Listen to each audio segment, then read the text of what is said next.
Hello everyone, आप लोग का बहुत बहुत स्वागत है स्टडी पॉइंट यूट्यूब चैनल पर। I welcome you all to Study Point. और आज के इस पर्टिकुलर वीडियो सेशन में हम लोग डिस्कस करेंगे साइंस के कुछ बहुत ही इंपॉर्टेंट 20 क्वेश्चन जो कि आपके आने वाले एग्जाम के लिए इंपॉर्टेंट है।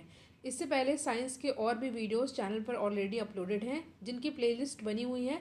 आप उन वीडियोज़ को ज़रूर देखिएगा और साथ ही साथ कुछ इंपॉर्टेंट साइंस के वीडियोज़ का लिंक डिस्क्रिप्शन बॉक्स में दिया हुआ है, तो आप उन वीडियोस को भी ज़रूर देखिएगा। तो चलिए हम लोग अपना आज का डिस्कशन स्टार्ट करते हैं। लास्ट में आप लोग बताइएगा कि आपके कितने क्वेश्चन सही हुए, और लास्ट में आपसे एक इंपॉर्टेंट क्वेश्चन पूछूंगी जिसका आंसर आपको कमेंट सेक्शन में देना होगा। डिस्कशन को स्टार्ट करने से पहले अगर अभी तक आपने स्टडी पॉइंट यूट्यूब चैनल को सब्सक्राइब नहीं किया तो सब्सक्राइब जरूर करिएगा और वीडियो को लाइक एंड शेयर भी करें। तो पहला क्वेश्चन है, निम्न में से कौन अधातु है? आपके सामने 4 ऑप्शन दिया हुआ है और इस क्वेश्चन का करेक्ट आंसर हो जाएगा हाइड्रोजन। ठीक है, हाइड्रोजन के बारे में कुछ फैक्ट आप लोग याद कर लीजिए। ये लाइटेस्ट होता है सबसे ज़्यादा और यूनिवर्स में सबसे ज़्यादा यही होता है। ठीक है, एबंडेंट है ये। और बात की जाए हाइड्रोजन की तो ये कलरलेस होता है यानी कि रंगहीन होता है, और ऑर्डरलेस यानी कि गंधहीन होता है, और टेस्टलेस यानी कि स्वादहीन होता है। तो ये आप लोग इतनी सारी बातें इस क्वेश्चन से रिलेटेड याद कर लीजिएगा। नेक्स्ट क्वेश्चन पे हम लोग आते हैं। क्वेश्चन है,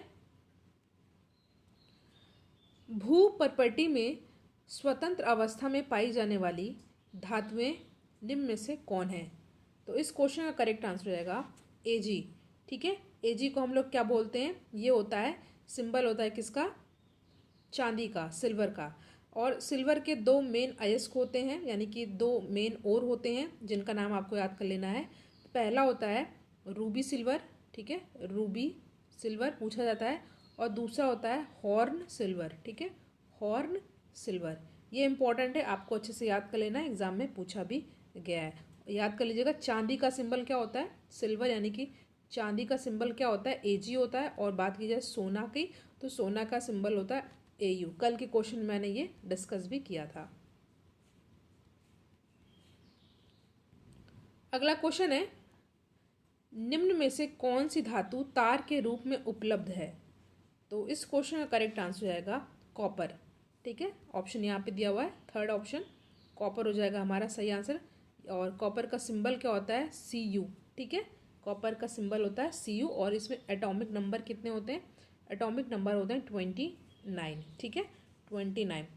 इसमें इलेक्ट्रिकल कंडक्टिविटी ज़्यादा होती है, इसलिए इसका यूज़ हम लोग किस लिए करते हैं? जो वायर, इलेक्ट्रिकल वायर बनाने में किया जाता है और इलेक्ट्रिकल इक्विपमेंट बनाने के लिए किया जाता है, जैसे कि वायर हो गया और मोटर इत्यादि बनाने में इसका यूज़ किया जाता है। याद कर लीजिएगा, ऑप्शन सी हो जाएगा यहाँ पे हमारा सही आंसर। देखिए, डेली चैनल पर वीडियो अपलोड हो रहे हैं, तो आप लोग वीडियो को लाइक ज़रूर किया करिए और इसको अपने फ्रेंड सर्किल में शेयर भी किया करिए। नेक्स्ट क्वेश्चन पे हम लोग आते हैं। क्वेश्चन है, इंपॉर्टेंट क्वेश्चन है कि निम्न में से कौन अधातु पानी में डुबा कर रखी जाती है? तो इस क्वेश्चन का करेक्ट आंसर होगा श्वेत फास्फोरस यानी कि वाइट फॉस्फोरस। ठीक है, तो ऑप्शन बी हो जाएगा यहाँ पे हमारा सही आंसर।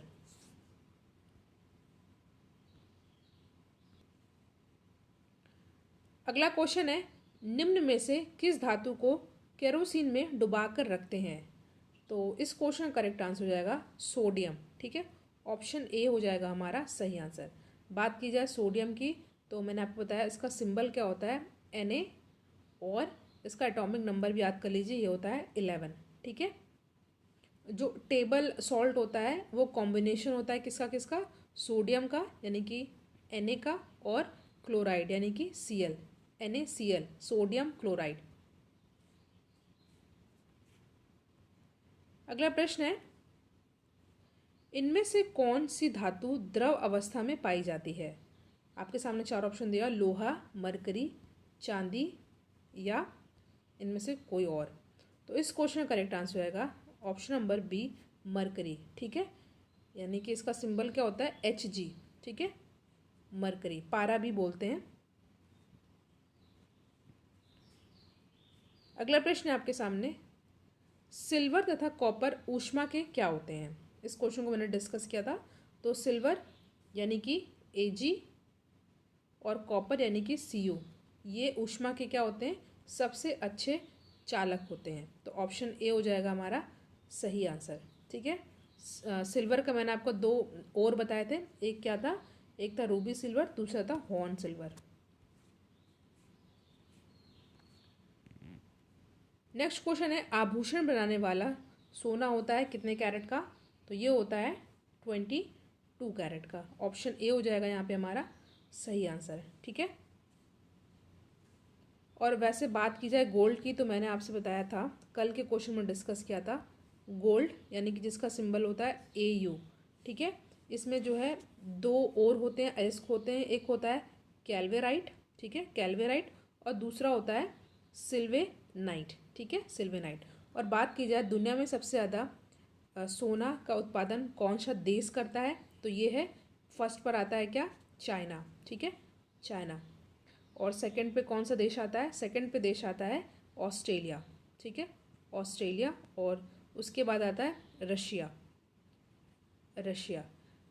बात की जाए यहाँ पे चाइना की, तो आपको तीन चीज़ें याद कर लेनी है। चाइना की कैपिटल है बीजिंग। ठीक है, चाइना के प्रेसिडेंट है अभी शी जिनपिंग, और यहाँ की करेंसी क्या है, रिनमिंबी। ठीक है, और बात की जाए भारत में, भारत में सबसे ज़्यादा सोना कहाँ पे, किस राज्य में उत्पादन किया जाता है? तो ये है कर्नाटक। कर्नाटक में कहाँ? कोलार में, धरवार में और रायचूर में। तो ये आपको अच्छे से याद कर लेना, ये एडिशनल फैक्ट है, इनसे भी क्वेश्चन पूछा जा सकता है। ठीक है, तो फिलहाल ऑप्शन ए हो जाएगा यहाँ पे हमारा सही आंसर। नेक्स्ट क्वेश्चन पे हम लोग आते हैं। क्वेश्चन है, सोडियम, लिथियम, कैल्शियम और निकेल में से किस धातु को चाकू से काटा जा सकता है? ठीक है, तो इस क्वेश्चन का करेक्ट आंसर हो जाएगा सोडियम। ठीक है, ऑप्शन ए हो जाएगा हमारा सही आंसर, सोडियम। ठीक है, जैसा कि मैंने बताया कि इसका एटॉमिक नंबर 11 होता है और इसका सिंबल होता है Na। ठीक है, इंपॉर्टेंट क्वेश्चन है, इसको चाकू से काटा जा सकता है। नेक्स्ट क्वेश्चन है आपके सामने, मैग्नीशियम के दहन से जो उत्पादक बनते हैं वह कैसे होते हैं? तो वो होते हैं क्षारीय। ठीक है, ऑप्शन सी हो जाएगा हमारा सही आंसर, क्षारीय होते हैं। अगला प्रश्न है आपके सामने, क्षारक को जल में घोलने पर क्या मुक्त होते हैं? तो यहाँ पे हमारा ऑप्शन हो जाएगा कौन सा सही? ऑप्शन ए हो जाएगा हमारा सही आंसर। ठीक है, option A is our correct answer.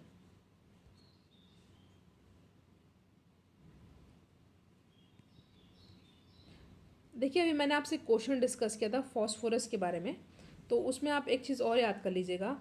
देखिए, फॉस्फोरस जो है, जिसका सिंबल क्या होता है? जिसका सिंबल होता है P, और इसका एटॉमिक नंबर क्या होता है? 15 होता है। और ये दो टाइप के होते हैं फॉस्फोरस, एक होता है वाइट फॉस्फोरस और एक होता है रेड फॉस्फोरस। ठीक है, because it is highly reactive, phosphorus is never found as a free element on earth.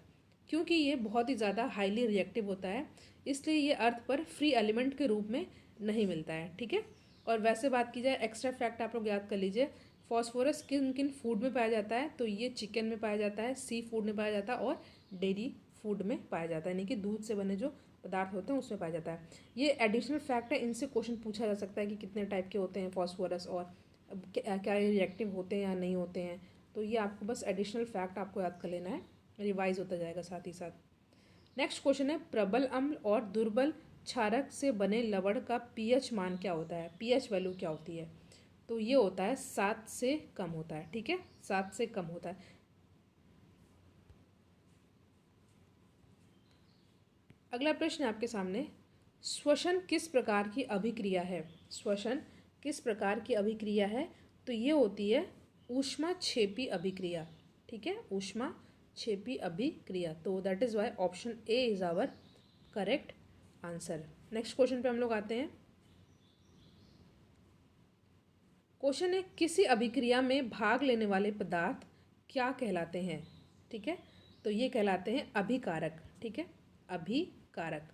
Option C हो जाएगा यहाँ पे हमारा सही आंसर। नेक्स्ट क्वेश्चन है आपके सामने, सोडियम हाइड्रोक्साइड और हाइड्रोक्लोरिक अम्ल की अभिक्रिया से सोडियम क्लोराइड और जल बनते हैं, यह कौन सी अभिक्रिया है? आपके सामने चार ऑप्शन दिया हुआ है, उदासीनीकरण, विघटन, संयोजन या अवक्षेपण। तो इस क्वेश्चन का करेक्ट आंसर हो जाएगा ऑप्शन नंबर ए, उदासीनीकरण। ठीक है, उदासीनीकरण। क्वेश्चन फिर से देख लीजिए कि सोडियम हाइड्रोक्साइड और हाइड्रोक्लोरिक अम्ल की अभिक्रिया से सोडियम क्लोराइड और जल बनता है। ठीक है, तो ये कौन सी अभिक्रिया है? ये है उदासीनीकरण। नेक्स्ट क्वेश्चन पे हम लोग आते हैं। क्वेश्चन है आपके सामने कि निम्न में से कौन सी अभिक्रियाओं के युग्म हमें साथ साथ होते हैं, हम हमेशा साथ साथ होते हैं, सॉरी, निम्न में से कौन सी अभिक्रियाओं के युग्म हमेशा साथ साथ होते हैं? तो यहाँ पे हमारा सही आंसर हो जाएगा ऑप्शन नंबर, एक सेकेंड, हाँ, ऑप्शन नंबर सी, उदासीनीकरण एंड विस्थापन। ठीक है, तो ऑप्शन नंबर सी हो जाएगा हमारा सही आंसर।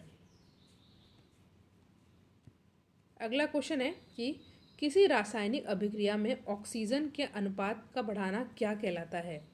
ठीक है, ये इंपॉर्टेंट क्वेश्चन है। ठीक है, और इस क्वेश्चन का करेक्ट आंसर हो जाएगा उपचयन अभिक्रिया। ठीक है, किसी रासायनिक अभिक्रिया में ऑक्सीजन की अनुपात अगर बढ़ाया जाता है तो ये क्या कहलाता है? ये कहलाता है उपचयन अभिक्रिया। ठीक है, इंपॉर्टेंट क्वेश्चन है, एग्जाम में पूछा भी गया है। नेक्स्ट क्वेश्चन है आपके सामने। क्वेश्चन है संक्षारण किस प्रकार की अभिक्रिया है? ठीक है, तो ये कौन सी अभिक्रिया है? ये है उपचयन अभिक्रिया। ठीक है, ऑप्शन ए हो जाएगा यहाँ पे हमारा सही आंसर।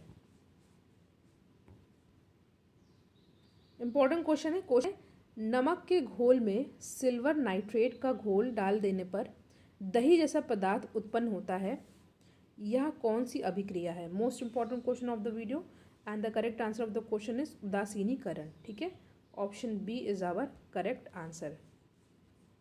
देखिए, इस क्वेश्चन को मैंने आपसे कल पूछा था, जो कल मैंने वीडियो अपलोड किया है जिसका लिंक डिस्क्रिप्शन बॉक्स में है।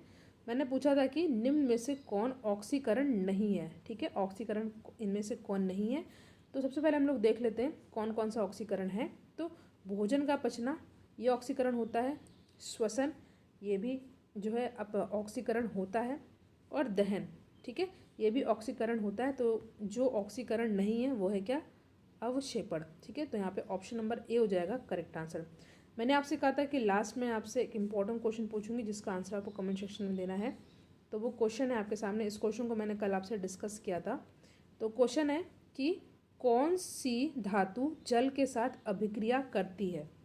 ठीक है, कौन सी धातु जल के साथ अभिक्रिया करती है? आपके सामने चार ऑप्शन है, सोना, पोटेशियम, सिल्वर एंड लेड। ठीक है, इस क्वेश्चन से रिलेटेड मैंने कल ढेर सारे फैक्ट्स भी बताए थे, तो आप उन फैक्ट्स को भी कमेंट सेक्शन में बता सकते हैं। और क्वेश्चन का आंसर आप लोग कमेंट सेक्शन में ज़रूर दीजिएगा।